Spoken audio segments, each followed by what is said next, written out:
tepi siang, pagi, dan malam. Itu hari apa kalau pagi itu?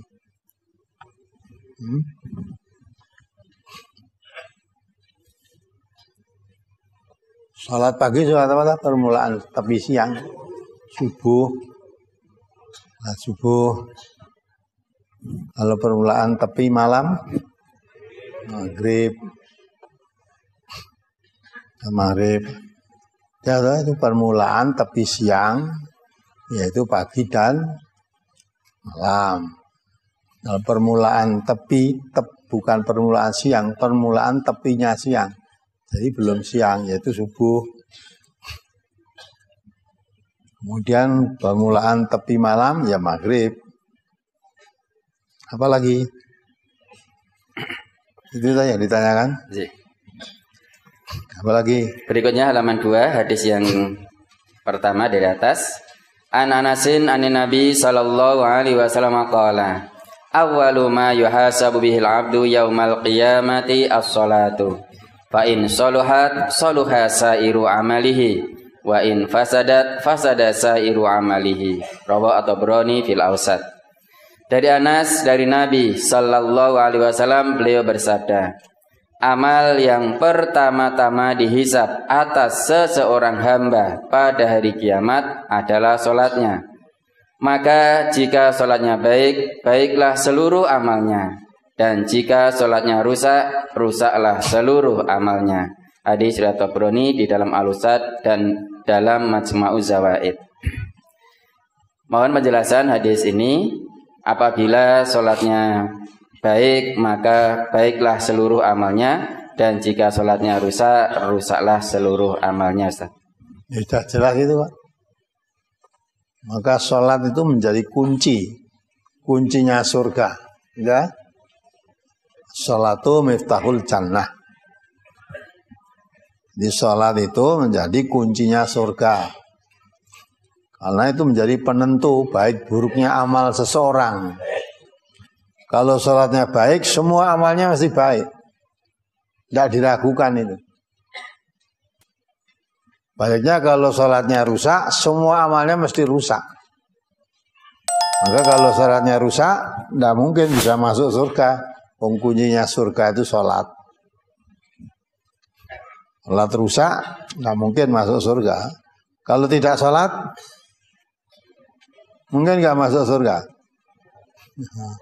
Kuncinya rusak aja nggak bisa, apalagi tidak pakai kunci. Ya. Jadi sholat yang baik itu bagaimana?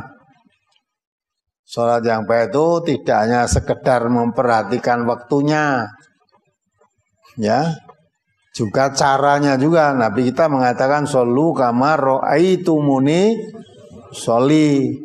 Sholatlah kamu seperti kalau kamu melihat aku mengerjakan sholat. Sholat baik itu sholat seperti yang dilakukan Nabi. Sholat itu ibadah. Maka Nabi memerintahkan kalau kamu sholat, kerjakan seperti sholat yang saya lakukan. Maka kamu perhatikan bagaimana saya sholat. Tirulah sholat saya itu. Saya Nabi maksudnya, bukan saya aku ini ya. Nabi. Aku sholat, kamu perhatikan. Dari takbiratul ihramnya sampai salamnya. Kamu perhatikan. Sholat itu ibadah dan menjadi penentu. Awalu ma yuhasabu bil abdu as-shalah. Seorang itu bangkit dari kubur, pertama kali ditanyakan itu sholatnya. Bukan anaknya, bukan pangkatnya, ya, tapi sholatnya bagaimana. Terus dilanjutkan oleh sabda Rasulullah, fa'in soluhat soluha sairu amalihi. Kalau sholatnya baik, semua amalnya baik. Bukan dianggap baik, pasti baik. Fa'in fasadat, kalau sholatnya rusak, fasadat sairu amalihi. Ya, kalau sholatnya rusak, ya rusak semuanya. Sholat amal perbuatannya rusak semuanya. Coba dibaca halaman pertama itu, yang paling atas. A'udzubillahi minasyaitonirrajim. Utlu ma uhiya ilaika minal kitabi wa aqimis shalah innas salata tanha 'anil fahsya'i wal munkar wala dzikrullahi akbar wallahu ya'lamu ma tasna'un. Nah, itu termasuk salat yang baik itu seperti itu. Coba. Bacalah apa yang telah diwahyukan kepadamu, yaitu Al-Qur'an, dan dirikanlah salat. Sesungguhnya salat itu mencegah dari perbuatan keji dan mungkar. Dan sesungguhnya mengingat Allah, yakni salat, adalah lebih besar keutamaannya dari ibadah-ibadah yang lain. Dan Allah mengetahui apa yang kamu kerjakan. Al-Ankabut ayat 45. Di situ Allah jelaskan, Utlu ma uhiya ilaika minal kitab. Utlu, bacakanlah apa yang diturunkan kepadamu dari Alkitab, maksudnya Al-Quran. Maksudnya pelajari Al-Quran. Dan wa aqimi sholah, dirikan sholat. Dilanjutkan ayat itu, inna sholata tanha anil fahsya wal munkar. Di sana sholat itu mencegah perbuatan keji dan perbuatan mungkar. Maka kalau orang sholat, dirinya tercegah dari perbuatan keji, dirinya tercegah dari perbuatan mungkar. Maka kalau beberapa minggu yang lalu ada pertanyaan, orang ini sholatnya istiqomah, rajin sholat, tapi maksiatnya ya istiqomah. Maksiatnya ya rajin, sholatnya ya rajin. Itu sholat baik apa enggak itu? Nah, sholatnya rusak itu.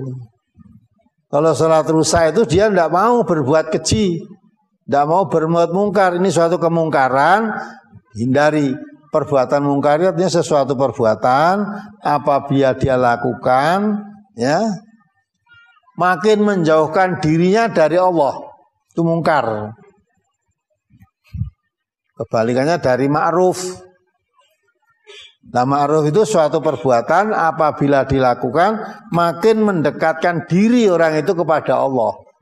Maka orang Islam itu amar ma'ruf nahi mungkar, berusaha mengajak atau menyuruh orang berbuat sesuatu yang menjadikan dirinya makin dekat pada Allah, dan meninggalkan sesuatu yang menjadikan dirinya makin jauh pada Allah. Jadi kalau orang mukmin itu amar ma'ruf nahi mungkar. Kalau orang munafik amar mungkar nahi ma'ruf, kebalikannya. Nah, maka sholat yang baik tidak sekedar tepat waktu, sholatnya mengikuti seperti yang dilakukan Nabi. Di samping itu sholatnya bisa mencegah perbuatan keji dan perbuatan mungkar. Nah itu, maka kalau begitu sholatnya baik mesti baik. Kalau orang itu sholatnya baik, tidak mau berbuat keji, tidak mau berbuat mungkar, gak mau. Nah, maka sholat yang baik itu menjadi penentu orang ini nanti akan hidup bahagia apa tidak, hanya dilihat sholatnya. Sholat mencakup segalanya, termasuk caranya. Gitu. Kan ada orang, walaupun aku ora sholat, ning aku ora tau gelem ngapusi. Aku ora salat ning ora tau gelem korupsi. Aku kan salat, timbang sing salat kuwi ning gaene korupsi, gaene ngapusi, apa endi coba kuwi? Salat gaene ngapusi, korupsi karo ora salat, ora tau ngapusi, ora korupsi, baik yang mana? Rusak semua itu.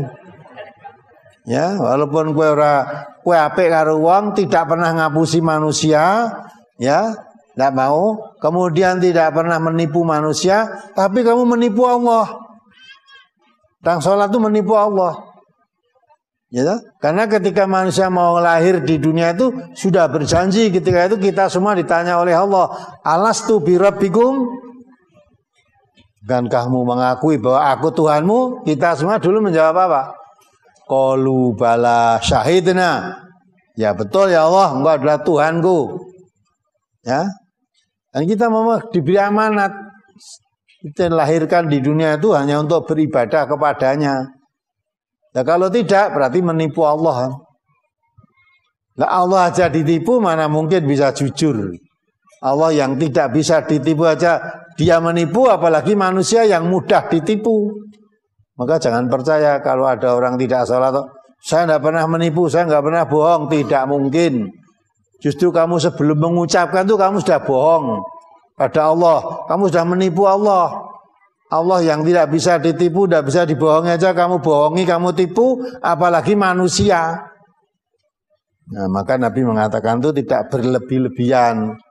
Betul, kalau sholatnya baik, semua amalnya baik, mesti masuk surga.